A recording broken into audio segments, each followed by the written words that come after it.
warahmatullahi wabarakatuh. Pemirsa Sultan TV, apa kabar Anda? Senang sekali saya Hanif Abdillah kembali berjumpa Anda tentunya dalam bincang hari ini, edisi hari Kamis tanggal 17 Desember 2020. Seperti biasa pemirsa Sultan TV di rumah, siaran kami bisa Anda saksikan ini sambil Anda minum kopi di rumah pagi-pagi atau juga sambil minum teh.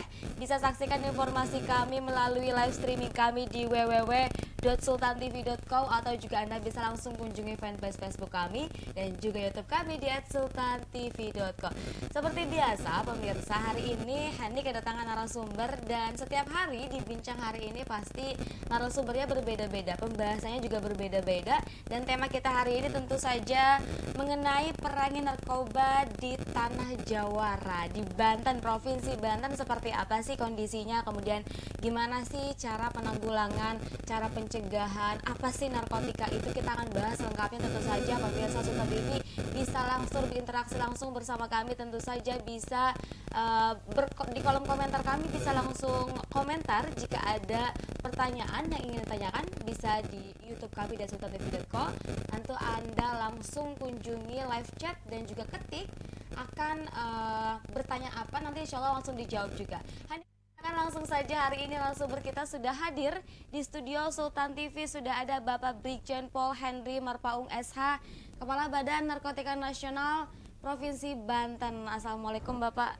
Waalaikumsalam, selamat pagi, salam sehat selalu, hidup 100% sehat. Sehat sih, luar biasa. Apa kabar hari ini Bapak? Kabar baik. Sehat ya, walaupun di situasi pandemi gini, alhamdulillah harus tetap sehat ya Pak ya. Oke, nah ini Pak, kita hari ini kita akan ngobrol santai aja, bahas-bahas seputar Hani panggilnya siapa nih biar enak deh? Brigjen Pol. Yang baik aja. Hani panggilnya anaknya Pak Kepala ya, Pak Kepala. Oke, baik Pak Kepala, kita ngobrol santai, bincang santai dengan pemirsa Sultan TV di rumah. Nanti barangkali juga pemirsa ini bentuk edukasi, kemudian juga bentuk informasi kepada pemirsa Sultan TV mungkin mengenai gimana sih cara memerangi narkoba di tanah Jawara, di Banten khususnya, kemudian juga pencegahan, penanggulangannya seperti apa. Namun sebelum itu mungkin terlebih dahulu Pak Kepala sapa-sapa pemirsa Sultan TV di rumah. Silakan Pak. Halo para pemirsa, selamat pagi, salam sehat selalu, jauhi narkoba tentunya. Baik. Salam sehat. Salam sehat pasti ya. Baik, nah ini kita temanya cukup menarik juga pemirsa. Kita akan bahas terlebih dahulu Hani, karena Hani baru pertama kali. Hani apresiasi sekali, terima kasih banyak Pak Kepala sudah sudah hadir, berkenan sekali datang ke Sultan TV untuk talk show bersama kami, bincang santai juga. Kita hari ini bahas tema juga yang cukup menarik juga. Terima kasih dan apresiasi kepada BNNP Provinsi Banten, tentu saja Badan Narkotika Nasional, dan kita juga akan bahas seputar perangi narkoba di tanah Jawara. Namun sebelum itu, karena Hani baru pertama kali bertemu dengan Pak Kepala juga, Hani pengen tahu dong kesibukannya seorang Pak Kepala nih di Kepala Badan Narkotika Nasional Provinsi Banten. Setiap hari aktivitasnya seperti apa, kesibukannya bagaimana, bisa diceritakan? Terima kasih Mbak Hani. Saya sebagai Kepala Badan Narkotika Nasional Provinsi Banten tentunya mempunyai tugas dan tanggung jawab di wilayah Provinsi Banten, di mana tugas pokok kami adalah melakukan pencegahan dan pemberantasan terkait peredaran, penyalahgunaan narkotika di Provinsi Banten. Hari-hari kami bekerja, tentunya kami mengendalikan satu badan narkotika Provinsi Banten dengan seluruh staf, dengan 3 bidang, yaitu bidang umum, bidang berantas, bidang P2M, dan bidang rehabilitasi. Di mana masing-masing bidang sudah mempunyai program yang sudah diprogramkan, rencana program tahunan yang sudah dirancangkan dari tahun 2019 untuk direalisasikan pada tahun 2020. Oleh karena itu, kegiatan saya sebagai Kepala Badan Narkotika Nasional, kami hampir setiap hari melakukan sosialisasi untuk mengedukasi masyarakat, membangun komitmen terhadap masyarakat, memberikan pemahaman terhadap masyarakat terkait dengan dampak daripada penyalahgunaan narkotika dan obat-obatan. Itu yang kami lakukan hari-hari. Setiap hari kita berkunjung ke sekolah-sekolah, go to school, ke universitas, ke instansi-instansi, ke lingkungan masyarakat, di mana kita mempunyai satu program nasional terkait dengan instruksi Presiden nomor 2 tahun 2020 itu terkait dengan P4GN.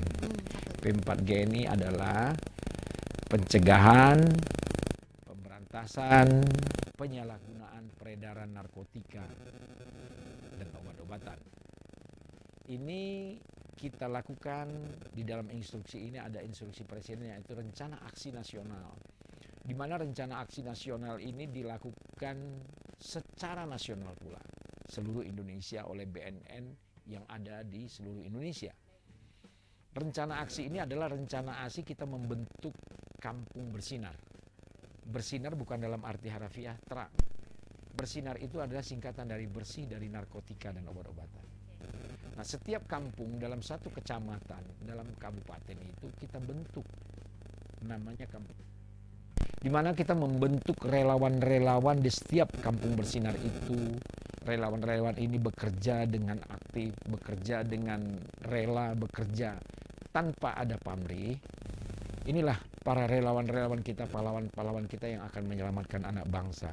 Oleh karena kita selalu mengadukan edukasi, memberikan penghargaan, memberikan apresiasi kepada seluruh lapisan masyarakat yang sudah kita angkat menjadi duta-duta anti narkotika dan obat-obatan. Nah, para relawan inilah nanti yang akan melakukan program-program pencegahan yang tentunya sudah tertuang di dalam rencana aksi nasional ini dalam Kampung Bersinar. Nah, para relawan ini tentunya sebelum menjadi relawan, kita edukasi dan kita lakukan clean and clear. Jadi setiap relawan ini untuk mengantisipasi tidak terjadi fitnah ataupun terjadi penyalahgunaan daripada relawan-relawan ini, status mereka, maka kita lakukan tes. Baik. Pada setiap personal yang menjadi relawan itu harus bersih, clean dari penyalahgunaan narkotika dan obat, apalagi terkait dengan jaringan. Baik. Itu kegiatan kita untuk membangun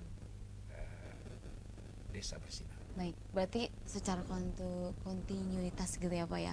Ini sosialisasi terus dilakukan kepada masyarakat juga tanpa henti gitu. Tadi katakanlah dengan beberapa program-program tersebut begitu kan. Ini juga upaya-upaya yang dilakukan untuk pemberantasan korupsi, katakanlah bersihlah korupsi maksudnya ini narkoba. Aduh, pemberantasan narkoba bukan korupsi, pemberantasan narkoba katakanlah ini untuk bersih dari narkoba gitu kan. Nah, kepleset nih pagi-pagi ya. Aduh. Oke, baik pemirsa, tentu saja ini juga masih hanya akan kulik lagi seputar pemberantasan narkoba, kemudian juga penyalahgunaannya seperti apa. Ada nggak sih kasus-kasus yang memang saat ini BNNT seperti apa, kemudian juga di Tanah Jawara kondisinya seperti apa di Banten. Kita akan bahas lengkapnya, tapi kita jeda dulu nih Pak Kepala, gak apa-apa ya? Kita akan jeda terlebih dahulu pemirsa, jangan kemana-mana, tetap bersama kami di Bincang hari ini.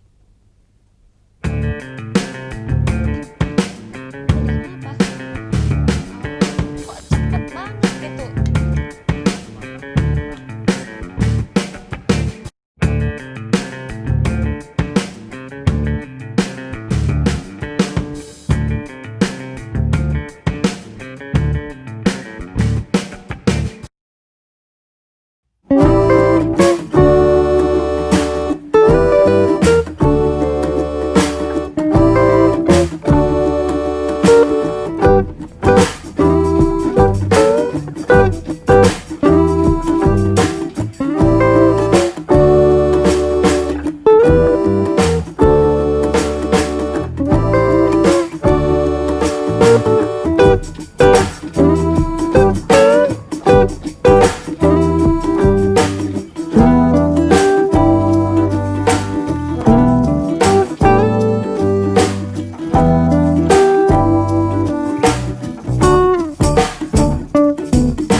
Tes, cek, Tes. tes, Aman.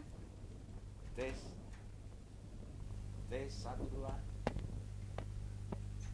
Bagaimana audio? Tes audio. Cek. Oke, gimana audio? Tes, cek audio. 1, 2, 3. Aman. Tapi ya ada suara. Oke. Tapi masuk darurat narkoba kan sih di Banten. Mbak Hani cek dulu. Iya. Cek Mbak Hani aman. Cek audio. Mbak Hani aman ya? Bapak izin cek lagi Pak. Oke, cek, tes, cek. 1, 2, 3. Oke aman. Kita Oke. mulai lagi ya. Baik. Berapa menit? Termasuk darurat. Berapa menit? Bapak enggak? Termasuk darurat Ya, di Banten ya. ya 31.400.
Bisa langsung akses siaran kami karena ini mudah sekali. Bisa langsung kunjungi Facebook kami, YouTube kami, website kami, dan juga bisa jangan lupa untuk follow Instagram kami di @sultantv.co. Tadi masih dengan Brigjen Pol Henry Marpaung SH, Pak Kepala Badan Narkotika Nasional BNNP Provinsi Banten. Tentu saja Hani juga ini akan bahas banyak sekali. Kita sudah mengulik tadi sedikit mengenai kesibukan dan lain sebagainya dari seorang Pak Kepala nih. Pak Kepala tadi sudah menjelaskan bahwa memang katakanlah setiap harinya dari BNNP sendiri ini sudah lakukan bentuk sosialisasi, bentuk edukasi kepada masyarakat, katakanlah untuk pemberantasan narkoba, untuk pencegahan narkoba di mana seperti apa.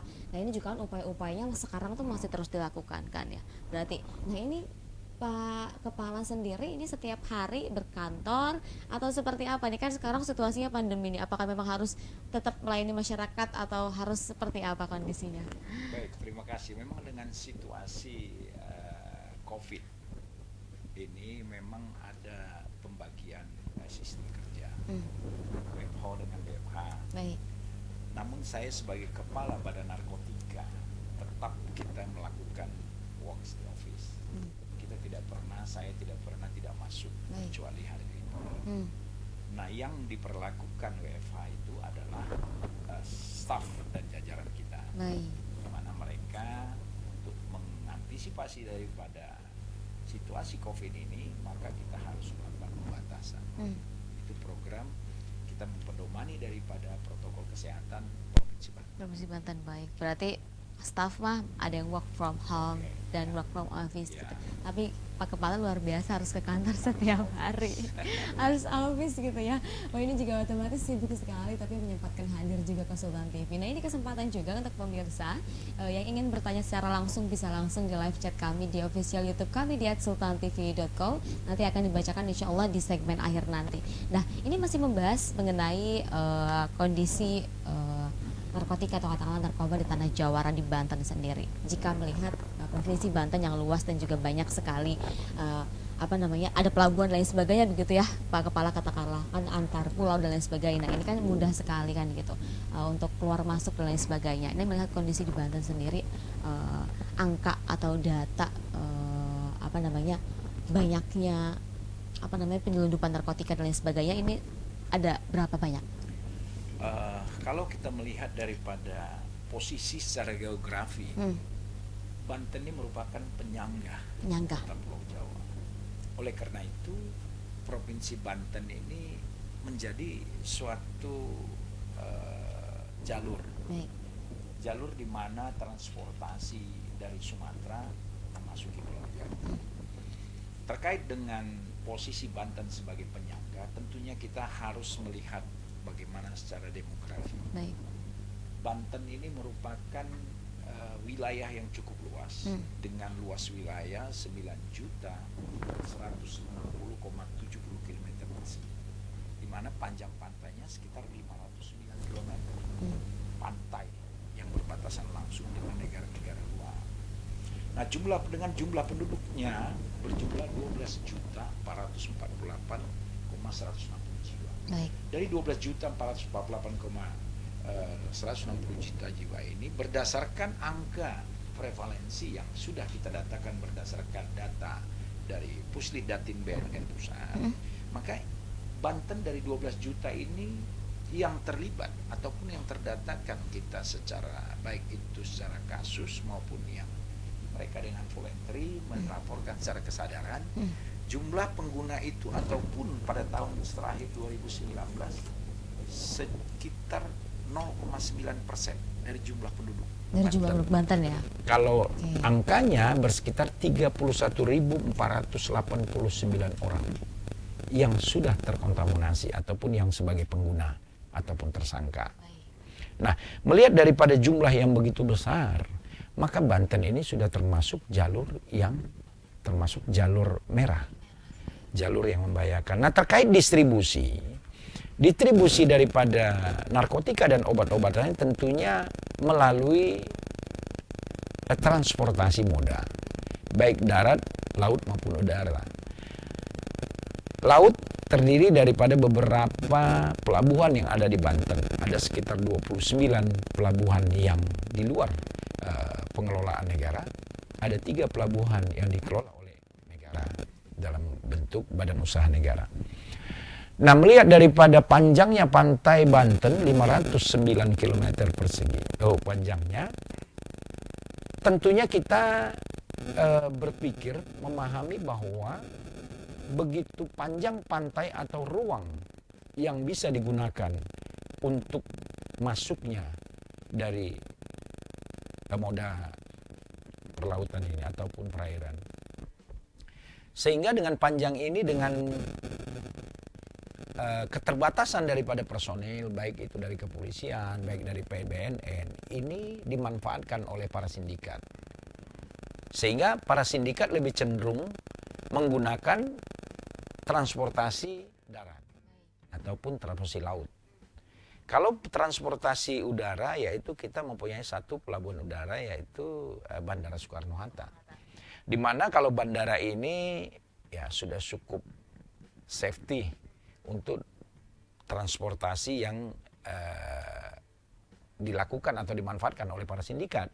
Karena beberapa waktu yang lalu saya baru menjabat di Banten ini kurang lebih 4 bulan. 4 bulan yang lalu setelah dilantik, 3 hari dilantik, saya melakukan penggagalan pengiriman metamfetamin ataupun katakanlah ais kristal, yaitu sabu-sabu seberat 2 kilogram. Nah, itu dilakukan melalui Bandara Soekarno-Hatta dengan modus meletakkan barang itu di sepatu. Ya, itu 2 hari kemudian, 2 hari saya setelah dilantik, kita lakukan penggagalan dengan 2 tersangka. Baik. Nah, kemudian beberapa saat kemudian setelah kita ungkap, kita kembangkan dalam waktu yang hanya berbeda 2 hari, tertangkap lagi 2 orang pelaku dengan modus yang sama. Oke. Sepatu juga? Di sepatu juga. Nah, jadi ini modus-modus ini sebenarnya modus lama yang sudah kita ketahui modusnya. Ini sudah sering dilakukan. Tetapi ini agak unik. Uniknya begini, ketika yang lalu-lalu kita lakukan pengungkapan ketika saya waktu berdinas di kepolisian, Direktorat 4 Baris Krim Polri, modus yang dilakukan itu mereka membongkar sepatu, di tapaknya mereka masukkan ke dalam tapak itu. Maka mereka klaim kembali sepatunya. Jadi kalau dilihat dari kasat mata, seolah-olah itu bentuknya hanya sepatu. Tidak terlihat ada barang yang disisipkan ke dalam. Nah, yang kita tangkap 4 kilo terakhir ini di Bandara Soekarno-Hatta ketika saya menjabat di sini, mereka sedikit agak vulgar. Jadi tidak dimasukkan ke sol sepatu, tetapi diletakkan di dalam sepatunya, diinjak. Diinjak di kakinya ketika dipakai dia injak. Nah, itu agak sedikit vulgar mereka melakukannya. Tidak serapi yang lalu-lalu kita lakukan. Nah, masuknya barang-barang narkotika dan obat-obatan ini melalui Merak atau melalui Bandara Soekarno-Hatta tentunya akan didistribusikan ke Pulau Jawa. Namun kita lakukan penggagalan di Provinsi Banten. Tetapi bukan arti masyarakat Banten tidak terkontaminasi. Seperti yang saya katakan tadi, 0,9% dari jumlah penduduk Banten, sekitar 31.489 orang. Cukup banyak yang itu sudah terkontaminasi, baik itu sindikatnya ataupun Betul. tersangkanya ataupun juga yang memakai, yang menggunakan. Betul. Itu sudah kita evaluasi. Nah, dibandingkan dengan prevalensi nasional yaitu Indonesia pada tahun 2019 juga, yang pernah memakai 1 tahun terakhir 2019 kita datakan itu jumlah penduduk Indonesia 1,8% yang sudah terkontaminasi. 1,8% ini kira-kira sekitar 3.419 orang. Itu yang pernah disampaikan oleh Bapak Presiden kita Pak Jokowi pada saat hari Hani. Jumlah penduduk Indonesia yang terkontaminasi narkotika penyebabnya kematian oleh narkoba ataupun overdosis dan lain sebagainya per hari bisa 50 orang. Per hari.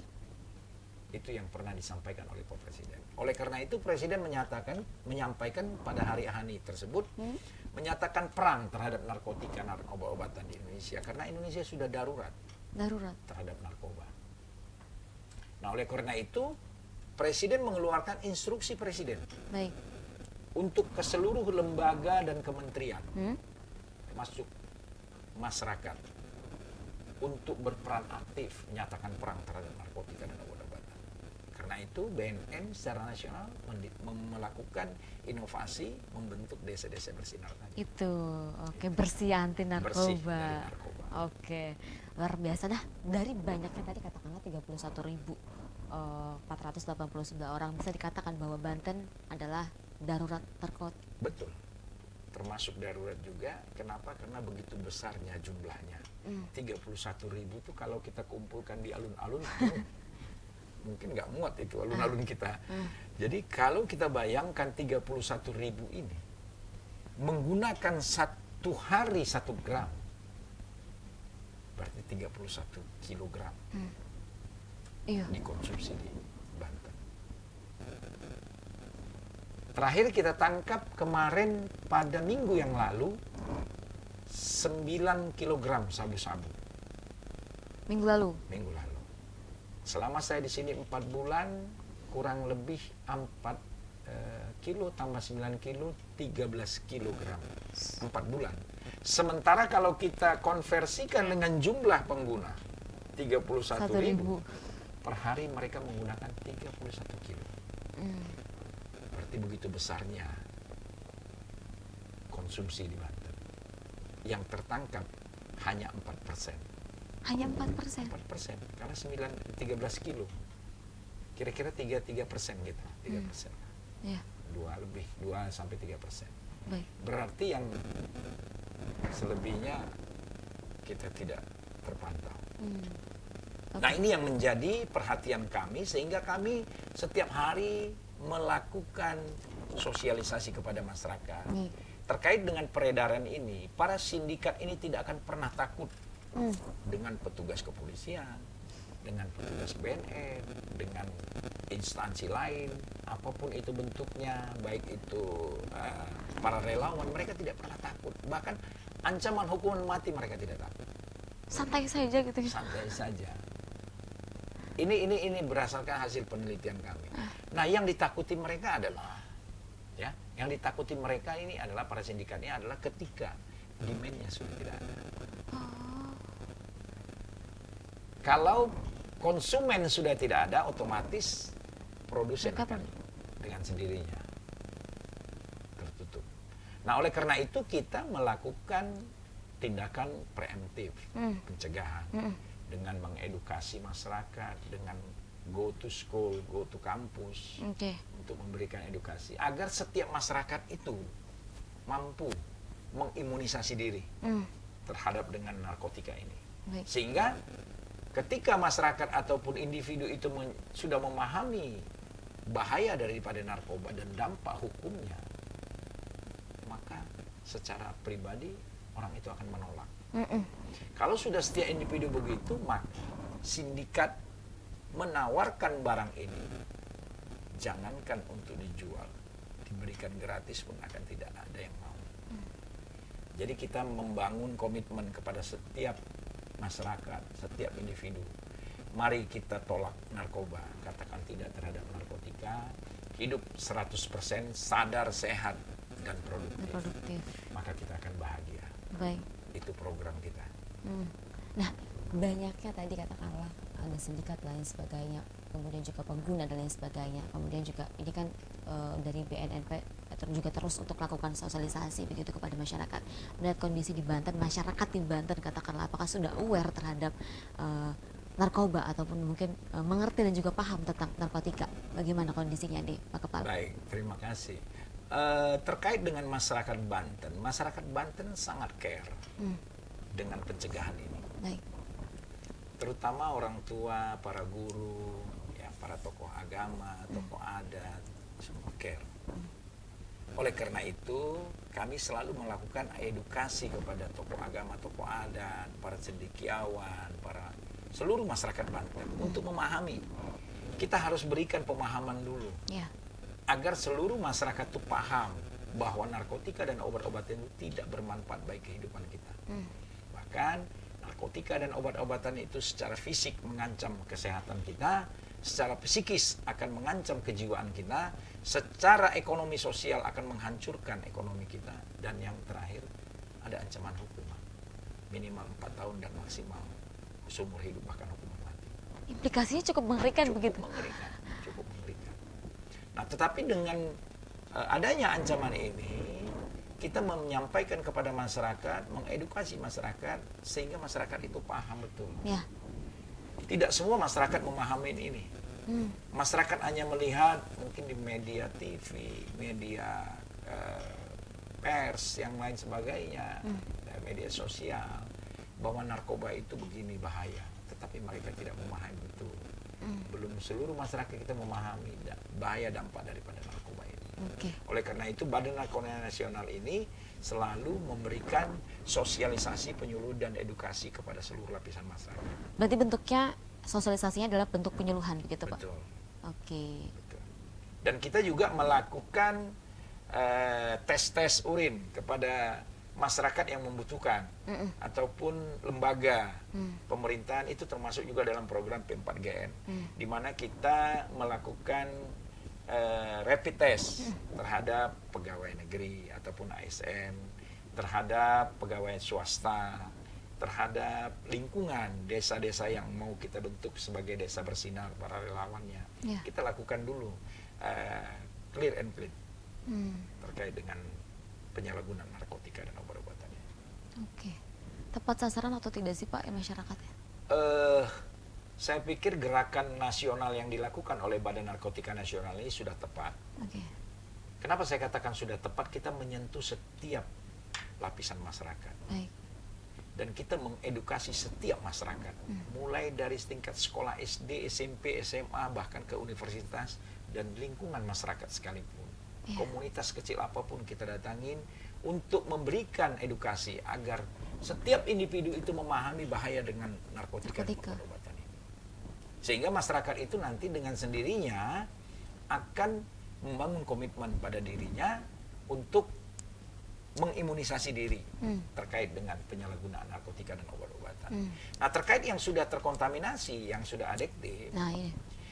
ini juga kita lakukan penyelamatan dengan cara melakukan rehabilitasi Rehabilitasi. Oke. bagi para pengguna.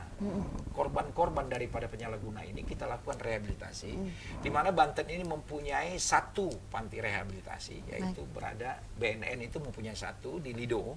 Oh, Ada panti rehabilitasi kita di Lido, dan yang kedua ada juga kita mempunyai panti rehabilitasi di Lampung.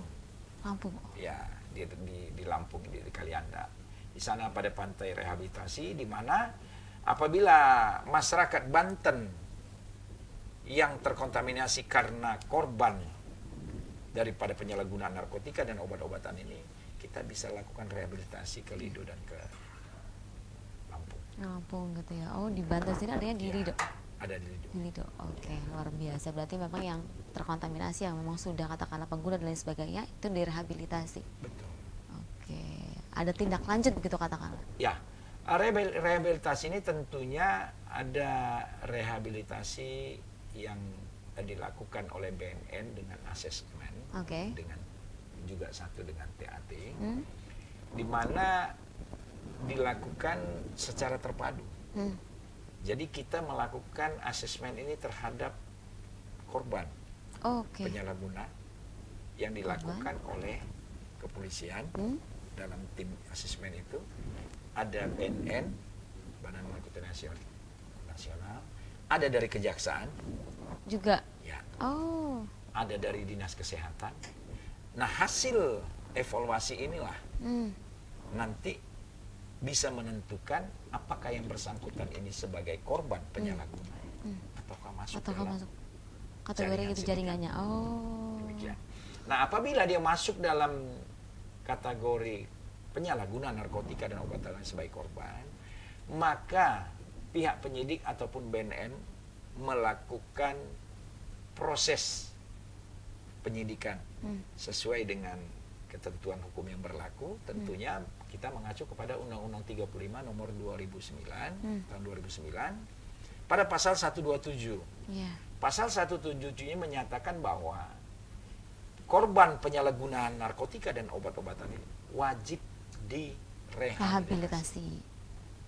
Tidak dilakukan putusan kurungan tahanan ataupun badan. Mereka wajib dilakukan rehabilitasi. Berapa lama, Pak? Rehabilitasi ini tergantung putusan nanti pengadilan. Hmm. Pengadilan akan memutuskan, contohnya mungkin diputuskan 3 bulan atau 4 bulan putusannya atau 1 tahun putusannya dalam rangka rehabilitasi. Jadi mekanisme hukum, mekanisme peradilan tetap berjalan. Baik. Namun yang bersangkutan sebagai korban tetap kita harus laksanakan rehabilitasi Baik. untuk menyelamatkan anak bangsa. Oke. Jika dilihat dari tahun ke tahun, Pak Kepala kan baru menjabat nih ya, berapa bulan katakanlah. Mungkin tahun sebelumnya, sebelum pandemi, apakah ada peningkatan tadi jumlah kasus atau bukan jumlah tadi yang penyalahgunaan narkoba dan lain sebagainya, entah itu pelaku ataupun juga semuanya, ini kira berapa persen peningkatannya? Atau ada justru bahkan menurun? Kalau melihat daripada kuantitasnya, itu berdasarkan hasil penelitian kita khusus Banten, Ya, kuantitas meningkat. meningkat. Jadi terkait dengan pengungkapan yang kita lakukan, kita sudah over target. Oke. Nah, dengan over target ini berarti kita bisa menganalisa bahwa penyalahguna dan peredaran ini tetap berjalan dan bahkan meningkat. Untuk persentasenya kita belum bisa evaluasi karena ini harus kita laporkan ke Badan Narkotika Nasional Pusat untuk dilakukan evaluasi di Badan Pusat Penelitian dan Pendataan. Oke. Jika dari 6 kota dan juga kabupaten di Provinsi Banten paling banyak ada di mana, Pak? Yang menjadi zona merah itu adalah Tangerang Selatan, Tangerang Kota, dan Cilegon. Cilegon. Ya. Jadi Mana Cilegon ini kan salah satu kabupaten yang cukup secara ekonomi cukup maju. Iya, benar. Para wisata juga cukup banyak. Nah.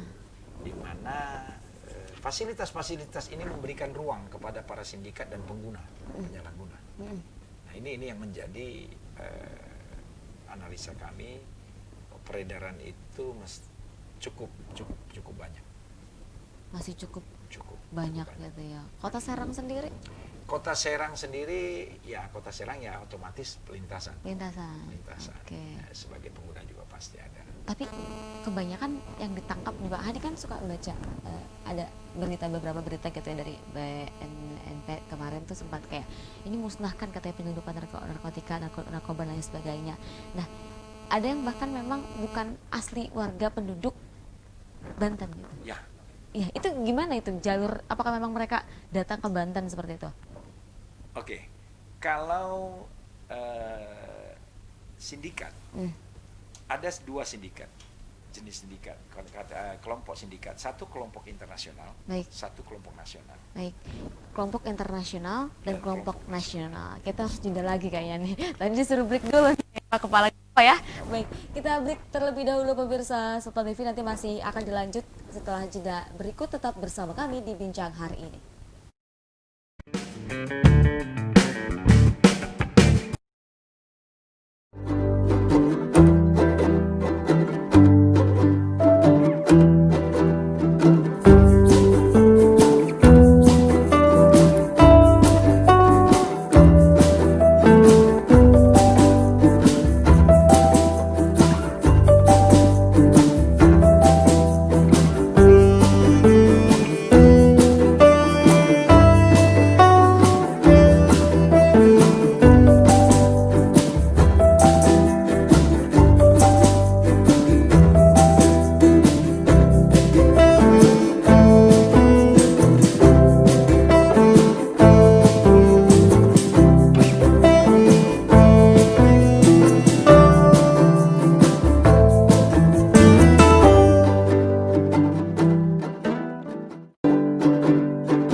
Baik, terima kasih pemirsa, Anda masih bersama kami di Bincang hari ini.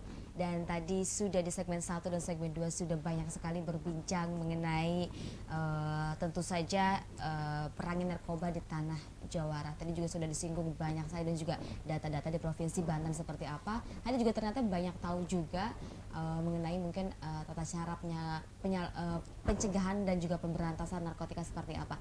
Nah, ini bagi pemirsa juga Sultan TV di rumah yang ingin menonton masih ada di segmen akhir kali ini, masih ada dan juga bisa langsung kunjungi fanpage Facebook dan juga YouTube kami di sultantv.co dan juga website kami di www.sultantv.co. Baik pemirsa Sultan TV, kita akan langsung juga kembali.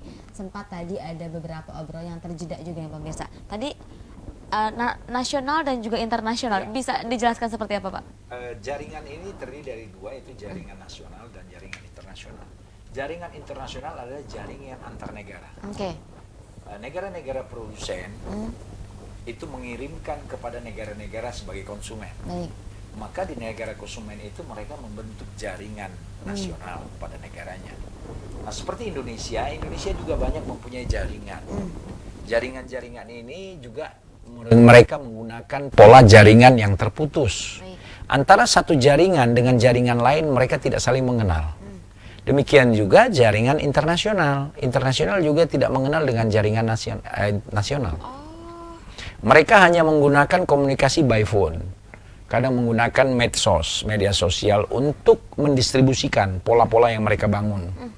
Sehingga sistem pembayaran ataupun sistem mereka melakukan transaksi adalah melakukan dengan cara menggunakan media banking. Transfer, mungkin langsung melalui transfer, banyak cara mereka melakukan media banking. Nah, mereka tidak saling pernah bertemu dan saling tidak mengenal. Seperti itu? Ada pola trust, kepercayaan. Nah, di antara sindikat ada saling kepercayaan, demikian juga ada saling tidak percaya. Sama persentase besarnya kepercayaan dengan tidak kepercayaan. Oke. Hampir sama besarnya. Kenapa? Karena dalam jaringan sindikat ini juga ada saling melakukan tipu daya lah untuk mencari keuntungan. Juga? Ya. Contohnya mungkin dari satu sindikat mau mendistribusikan atau transaksi kepada sindikat lain ataupun jaringannya lah di bawah. Mereka karena tidak saling mengenal, mereka hanya by phone, berkomunikasi suara. Mereka percaya, ternyata si pendistribusi di bawah menyatakan bahwa barang itu tertangkap. Baik. Sehingga tidak ada transaksi, dianggap gagal. Nah, ternyata hanya akal bulusnya yang di bawah. Iya. Untuk tidak membayar, dia mengambil keuntungan sendiri. Nah, itu yang menjadi Pinter ya. mereka juga ada saling Ininya tidak ya, percaya. tidak percaya juga ada. Tapi ada kepercayaan juga hampir sama. Presentasi kepercayaan antara trust mereka. Oke. Itu. Nah, ini jaringan nasional. Nah, di mana yang kita ungkap selama ini mereka menggunakan komunikasi baik itu WA, media sosial maupun SMS maupun menggunakan Facebook ataupun menggunakan media sosial lain. Yang kira-kira dianggap mereka itu tidak terdetek sama petugas. Nah, mereka melakukan pola itu dan ketika mereka sudah mengetahui atau mereka ragu atau mereka memahami, mereka berupaya untuk melakukan menghindari daripada kejaran petugas. Tetapi petugas sendiri tentunya ada cara-cara lain. Ada cara lain ya pasti. Yang tentunya kita sudah memahami kalau itu. bisa nangkap juga kan. Betul. Oke, luar biasa sekali. Nah, ini juga Hani penasaran nih. Tadi katakanlah para sindikat atau mereka yang membeli atau transaksi gitu kan. Nah, ini tidak kenal satu sama lain, banyak kan? Iya. Bisa begitu tapi mereka menggunakan rasa kepercayaan itu gitu. Iya, kepercayaan itu mereka trust. Oke. Karena mungkin bagaimana mereka mungkin sudah punya feeling bahwa barang itu sampai di tangannya dan mereka juga mentransfer itu sudah yakin bahwa barang itu akan sampai ke tangannya. Oh, Tapi ketika satu tertangkap, otomatis tapi bisa ketangkap juga jaringan-jaringan Itu yang digunakan sebelumnya. jaringan terputus. Oke. Ketika kita menangkap kurirnya, ketangkap mungkin sindikatnya ini, mereka kita interogasi, bahkan kita tanya, kita buka jaringan di handphonenya, Nih. mereka tidak mengenal. Sama-sama sekali ya. Mereka tidak mengenal. Dan Kebayang, mereka menggunakan inisial, Oh, tidak menggunakan identitas aslinya. Mereka menggunakan inisial. Nah, ketika kita kembangkan, mereka cuma bisa mengatakan, Pak, saya taunya namanya ini, Pak, nomor handphonenya ini. Gitu. Jadi mereka tidak saling mengenal. ada ya. Tidak, aku kira kira tuh kayak ini gitu, kayak ada yang memang dia punya jaringan khusus dan satu sama lain bisa tahu dan kenal gitu, Oh, makanya enggak. dari itu. Mereka tidak Tapi ternyata ada juga yang seperti itu. Mereka sudah tahu kalau Bahkan saling justru- mengenal, mereka akan tertangkap, nanti terbongkar jaringannya. Tapi ada juga yang tidak tertangkap, ketika yang satu tertangkap terus akhirnya tidak tersambung-sambung sebelum-sebelumnya Iya, kebanyakan kita Sulit berarti ya? tidak bisa menangkapnya. karena terputus itu. Ya, karena Oh. mereka punya jaringan terputus. Mereka ya otaknya gitu. Oke, baik. Nah, Pak, ini Hani juga penasaran mungkin bentuk edukasi kepada masyarakat untuk mengenai pencegahan atau penyalahgunaan dan juga pemberantasan narkoba. Seperti apa nih untuk masyarakat kira-kira bentuk edukasinya, dan juga apa sih yang dilakukan untuk yang baik, kemudian juga kenapa sih narkotika itu tidak boleh, kenapa sih narkoba itu haram dan lain sebagainya, bisa. Yang jelas secara kesehatan dia mengganggu fisik dan psikis. Secara ekonomi juga dia terganggu. Ini berdampak sangat membahayakan. Karena metamfetamin ataupun MDMA ini mengintervensi seluruh saraf tubuh kita. Nah, ketika zat itu mengintervensi, maka saraf itu tidak berfungsi dengan baik. Baik. Diintervensi sehingga hilangnya rasa sakit. Logika berpikir juga tidak bisa digunakan dengan baik. Terjadi perubahan-perubahan perilaku. Ya. Kemudian yang jelas adaptif, ketergantungan. Karena rasa ingin melakukan, ingin mengulangi lagi. Nah, ini yang membahayakan, sehingga logika berpikir seseorang yang baik itu hilang. Secara dini kita bisa mengenal bahwa seseorang itu terkontaminasi narkotika dan obat-obatan. Secara dini, secara fisik ya, kita secara fisik, seseorang itu matanya suka merah, Ya. badan tiba-tiba drastis kurus, orangnya juga kumel, karena dia tidak peduli lagi dengan penampilan. Kemudian yang biasanya dia bersosialisasi, dia tertutup. Kemudian orangnya biasanya fun-fun aja, ternyata sensitif, mudah tersinggung, emosional tinggi. Yang paling parah itu dia paranoid. Paranoid. Itu tingkat dia sudah tingkat dia sudah level tinggi, ya, atas. okay. Dia sampai paranoid melihat seseorang itu ingin menangkap dia. Ada rasa ketakutan pada dirinya, ada rasa kesalahan sama dirinya bahwa dia menyatakan dirinya salah, sehingga terjadi paranoid. Itu sudah tingkatnya level tinggi dia, levelnya sudah tinggi. Nah, oleh karena itu kami selalu mengedukasi kepada seluruh masyarakat, terutama orang tua, Ya. karena kita harus menyelamatkan kaum milenial sebagai generasi penerus kita nantinya.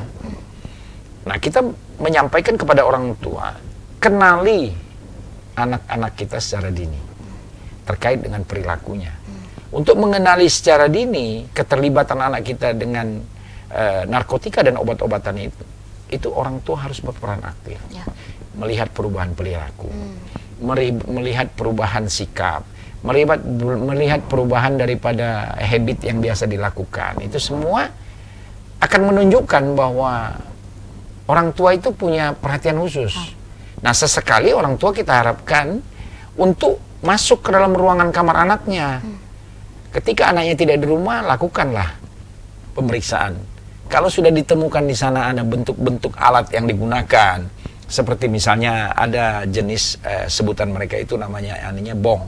Bong. Bong itu bisa dari kristal, kaca, bisa juga dari bahan-bahan yang ada di sekitar kita seperti aqua, botol aqua, menggunakan pipet untuk sebagai saluran penghisapnya, pengantarnya.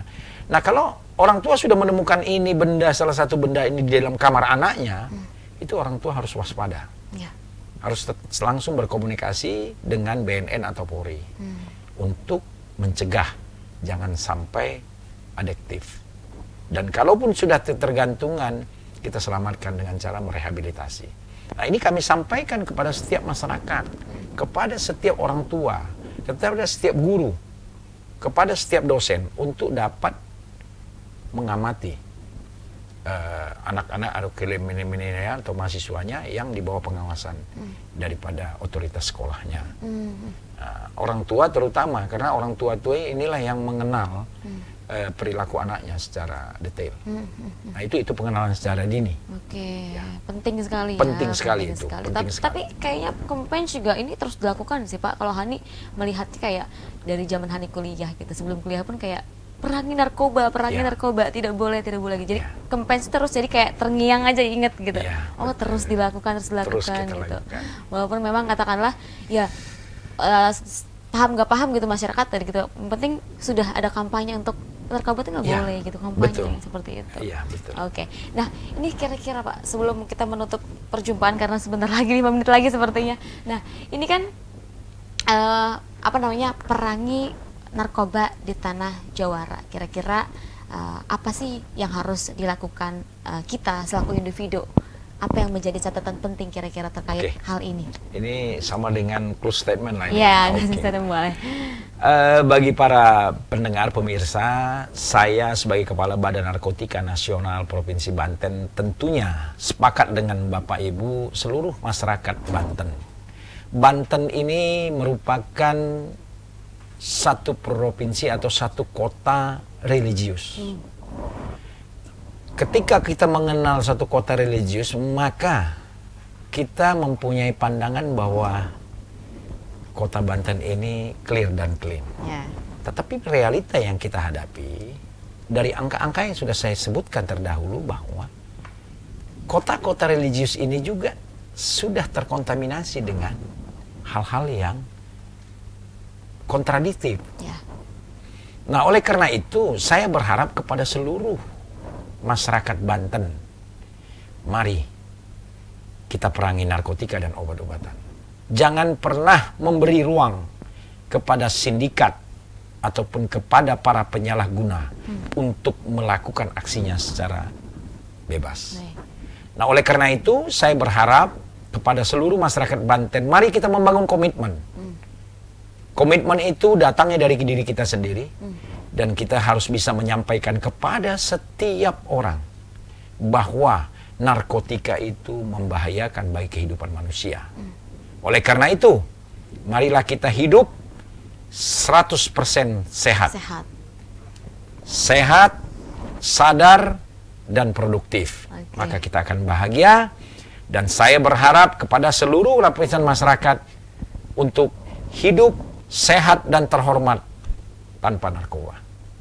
Pasti harus itu. Harus kita lakukan, dan Banten adalah provinsi Jawara. Yang harus kita lakukan dan kita implementasikan, bahwa Jawara tidak akan pernah terkalahkan, apalagi dengan narkotika dan obat-obatan. Kita pasti menang. Optimis bakal bisa memberantas? Optimis. Ketika masyarakat, masing-masing individu sudah mengatakan tidak terhadap narkotika dan obat-obatan, Banten kembali menjadi kota religius dan Jawara. Maju juga pastinya. Maju. Ya. Oke, luar biasa. Ini optimistis ya, harus ya. Amin. Pak Kepala ya, Harus optimis. Harus optimis. diberantas terus nih penyalahgunaan dan juga lain sebagainya. Tentu saja. Di terakhir ada lagi kira-kira yang disampaikan sebagai penutup atau pesan untuk pemerintah, stakeholder, masyarakat? Ya, kepada pemerintah, kementerian dan lembaga, khususnya yang berada di Provinsi Banten. Mari kita bersama-sama melaksanakan rencana aksi nasional yang tertuang di dalam Instruksi Presiden nomor 2 tahun 2020. Ini merupakan kewajiban kita untuk menyelamatkan anak bangsa. Karena anak bangsa ini merupakan aset untuk meneruskan negara ini tetap maju sebagai negara yang bebas dari narkotika dan obat-obatan. Demikian. Baik, negara adalah aset, benar. Banten pun juga ini harus bebas dari narkotika pastinya. Luar biasa, alhamdulillahirobbilalamin. Terima kasih Pak Kepala. Ini sudah berbincang juga, sudah hadir juga dengan pemirsa Sultan TV di rumah. Semoga hari ini apa yang kita perbincangkan bisa bermanfaat nih Pak Kepala ya. Amin. Bisa menjadi catatan juga untuk pemirsa di rumah, untuk masyarakat, untuk teman-teman di sini juga, Amin. termasuk untuk Hani. Terima kasih Amin. banyak sudah sharing-sharingnya. Nanti lain waktu jika diundang bisa lagi ya, Amin. insya Allah ya. Kapan saja kita Kapan diundang. saja, siapa tahu nanti bisa ikut talk show lagi bersama kami. Ada isu-isu yang menarik juga. Ada tentu saja juga tadi juga disampaikan, sempat ngobrol di belakang juga, akan ada nanti hari Jumat ya, hari apa? Oh, akan Jumat, ada pemusnahan. pemusnahan juga Betul. ya. Semoga lancar. Betul, terima Semoga kasih. lain sebagainya. Semoga juga pemirsa Sultan TV juga ini tetap sehat dan juga bisa aktivitas seperti biasa. Jangan lupa terus terapkan protokol kesehatan di rumah Anda masing-masing. Yang keluar juga jangan lupa untuk menggunakan masker, mencuci tangan dan juga menjaga jarak. Terima kasih juga pemirsa Sultan TV sudah saksikan bincang hari ini, edisi hari ini, hari Kamis 17 Desember 2020. Jangan lupa untuk Anda saksikan bincang hari ini setiap hari pukul 09.00 hingga pukul 10.00 waktu Indonesia Barat. Dan akhir kata, saya Hadi Fabila dan juga narasumber Hani hari ini, Brigadir Jenderal Hendrik Marpaung sebagai Kepala Badan Narkotika Nasional Provinsi Banten. baik, kami berdua pamit undur diri. Terima kasih atas kebersamaan Anda. Sampai jumpa. Wassalamualaikum warahmatullahi wabarakatuh.